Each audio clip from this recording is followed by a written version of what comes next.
Hi all അസ്സലാമു അലൈക്കും. അപ്പം ഇന്നും നമുക്ക് താത്താൻ്റെ വീട്ടിലൊരു സൽക്കാരമുണ്ട്. അപ്പോൾ അവിടെ ഞാൻ ഇന്നലെ പോയതാണ്. അപ്പോൾ അവിടുത്തെ റെസിപ്പീസൊക്കെ ഒന്ന് കാണിച്ചു തരാം. റെസിപ്പീസ് ഇത് ബിരിയാണി ദമ്മിട്ട് വെച്ചിട്ടുണ്ട്. അപ്പോൾ അത് സുർബിയാൻക്കുള്ളത് തയ്യാറാക്കണം. ബീഫ് സുർബിയാനാണ്. അപ്പോൾ അത് ഇഞ്ചിയും വെളുത്തുള്ളി വലിയുള്ളി നന്നായിട്ട് വഴറ്റി കൊടുത്ത് ഒരു ഗോൾഡൻ കളറാവണതിൻ്റെ കുറച്ച് മുന്നായിട്ട് വഴറ്റിയിട്ട് നാല് മാഗി ക്യൂബും ഒരു 3 ടേബിൾ സ്പൂണോളം ചെറുജീരകപ്പൊടിയാണ് തന്നെ തോന്നുന്നു. ജീരകപ്പൊടിയാണ്. അപ്പോൾ ചെറുജീരകം തന്നെ ആയിരിക്കാം.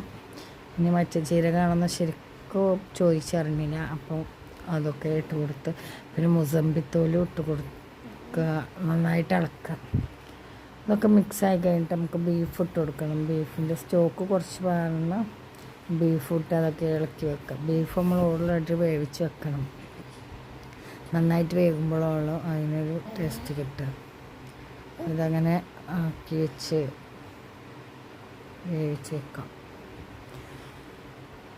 ബീഫൊക്കെ ഇട്ട് കൊടുത്ത് അതവിടെ വേവട്ടെ. അപ്പോഴത്തേക്ക് അതിനുള്ള ചോറ് തിളപ്പിച്ചെടുക്കണം. ആ റൈസ് ബസ്മതി റൈസാണ്. അപ്പോൾ അതടി പുളിയായിട്ട് അതോടെ വേവട്ടെ.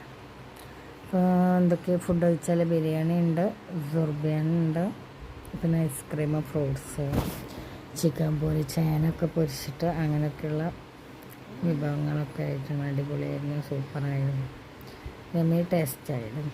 പിന്നെ എന്താ എല്ലാവരും വിശേഷങ്ങൾ. എല്ലാവരും ലൈക്കും ഷെയറും സബ്സ്ക്രൈബും ചെയ്യട്ടോ. സബ്സ്ക്രൈബ് കാണുന്ന ആരാണെങ്കിലും ഒന്ന് സബ്സ്ക്രൈബ് ചെയ്തിട്ട് കാണും. അപ്പോൾ അത് എനിക്കൊരു പ്രചോദനമായിരിക്കും. നിങ്ങളിങ്ങനെ സബ്സ്ക്രൈബൊക്കെ ചെയ്ത് കാണുമ്പോൾ എനിക്കൊരു സന്തോഷമാണ്.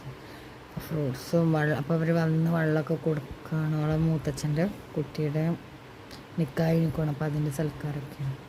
കല്യാണവും നിക്കാഹൊക്കെ കഴിഞ്ഞാൽ അവരെ സൽക്കാരൊക്കെയാണ്. അപ്പോൾ മയോണൈസ് ഉണ്ട്, പുതിന ചമ്മന്തി ഉണ്ട്, നല്ല ഉണ്ട്, അടിപൊളിയാണ്.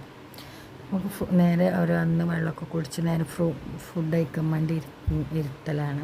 അപ്പോൾ ഫുഡൊക്കെ കഴിക്കാൻ ഇങ്ങനെ ഇരുന്ന് ഒരു ഫുഡ് കഴിക്കൽ തുടത്തി ഒക്കെ സെറ്റാക്കി വെച്ചിരുന്ന പോലെ നേരെ ഫുഡ് ആയിക്കട്ടെ.